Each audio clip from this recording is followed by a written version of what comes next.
देश की दशा और दिशा बदलने वाला देश का बजट कल संसद में पेश होगा।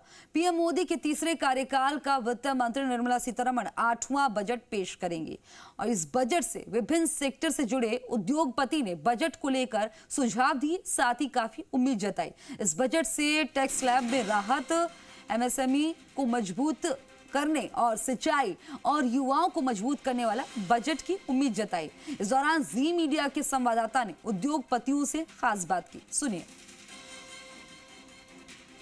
मोदी सरकार के तीसरे कार्यकाल का कल 8वां बजट वित्त मंत्री निर्मला सीतारमण पेश करने जा रही है। तो जयपुर से जो उद्यमी हैं उनसे बात करेंगे, सभी अलग अलग सेक्टर से जुड़े हुए हैं। क्या कितनी इस बजट से उम्मीदें हैं, कितना फ़ायदा होगा, कितने टैक्सेस में राहत मिलेगी, क्या स्लैब चेंज होगा, किस तरीके से, क्या ये सब तमाम इन बातों पर बात करेंगे। कह सकते हैं कि उम्मीदों भरा बजट है सर। किस तरीके से देखते हो इस बजट को सर? देखिए, जो मैंने पहले सुझाव दिए थे उसके अलावा एक बहुत अच्छा सुझाव ये है कि जो हमारे पीएसयू बैंक्स हैं उनमें जो सेविंग्स अकाउंट है, सेविंग्स पे सिर्फ 4% इंटरेस्ट देते हैं। अगर आप फंड ज़्यादा मोबिलाइजेशन करना चाहते हैं तो जैसे प्राइवेट बैंक्स हैं वो सेविंग्स बैंक अकाउंट पे 6% 7% तक इंटरेस्ट देते हैं और मंथली बेसिस पे इंटरेस्ट ब्याज उसके अंदर ऐड किया जाए, ना कि क्वार्टरली बेसिस पे। सर कल के बजट में क्योंकि टैक्सेस को लेकर भी काफ़ी सवाल खड़े होते हैं, तो उसको किस तरीके से देखते हैं? कल के बजट में क्या कुछ राहत मिलेगी टैक्सेस में? मेरा सोचना है कि जैसे जीएसटी है, जैसे कि हम लोगों ने राजस्थान चैम्बर ने जो प्रपोज किया है और फाइनेंस मिनिस्टर को भी भेजा है अपना प्रतिवेदन, उसमें ये है कि 5% वाले को तो कोई टच करने की ज़रूरत नहीं है, बट अगर जो 18% है उसको 12 से 16 के बीच में रखने की बात है। देखिए सिंचाई पे भी बात करते हैं, सिंचाई को इस बजट में किस तरीके से देखते हैं क्या सर? मैं Banechand Jain, all Rajasthan agriculture trade industries association से। हम लोग पिछले 10 साल से एक ही मांग कर रहे हैं कि वाटर पंपिंग सेट जो किसानों के एक्सक्लूसिव उन्हीं के काम आता है, सबमर्सिबल पंप, इस पे टैक्स पहले वेट में 4% था, कहीं कहीं माफ भी था कई स्टेट में। यहाँ पे कम से कम आप इसको 5% में तो कर देते। देखिए क्योंकि भारत देश युवाओं का देश है सर। कहते हैं कि भारत की जो ग्रोथ है वो अन्य देशों की तुलना में, चाइना और अन्य, उनसे ज़्यादा बढ़ रही। कैसे देखते हैं इस वजह से?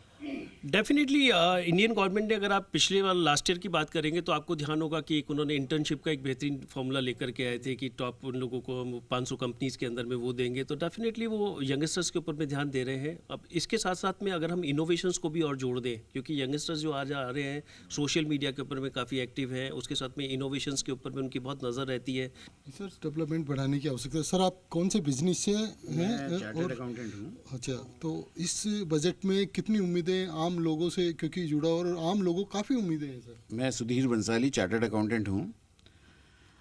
देखिए, सबसे पहले आम आदमी के लिए सरलीकरण, जो टैक्सेशन का है उसका सरलीकरण, डायरेक्ट इनडायरेक्ट टैक्सेशन दोनों का सरलीकरण बहुत ज़रूरी है। तो इसके लिए गवर्नमेंट चाह रही है कि डायरेक्ट टैक्स कोड को लाया जाए और हम लोग उम्मीद कर रहे हैं कि इस बजट में डायरेक्ट टैक्स कोड आ जाएगा।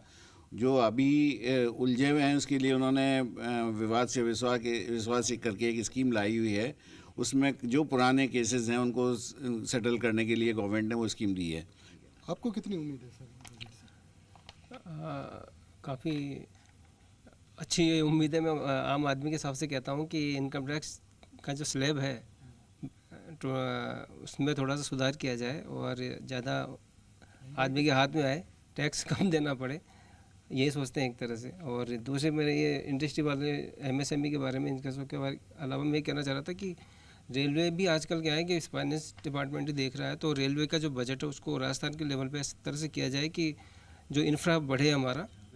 सर आप कौन सी इंडस्ट्री से हैं और उस इंडस्ट्री में इस बजट में किस तरीके से देखें? बच्चे इस देश की भविष्य है, ये सब जने ज्ञान देते हैं, सारे नेता भी भाषण मारते हैं, लेकिन आप ये देखिए कि जो हमारा टैक्स का सिस्टम है, बच्चे का अगर माता पिता किसी दादा दादी ने कुछ गिफ्ट दे दिया तो वो क्या करेंगे, उसकी एफडी बनवाएंगे, उस पर जो इंटरेस्ट मिलेगा उसको वो पिताजी के इनकम में क्लब करके और टैक्स ले लेते पिताजी से।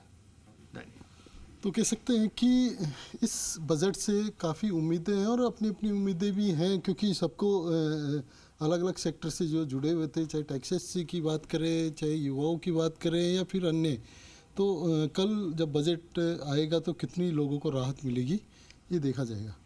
कैमरा पर्सन पवन के साथ दामोदर प्रसाद, जी मीडिया जयपुर।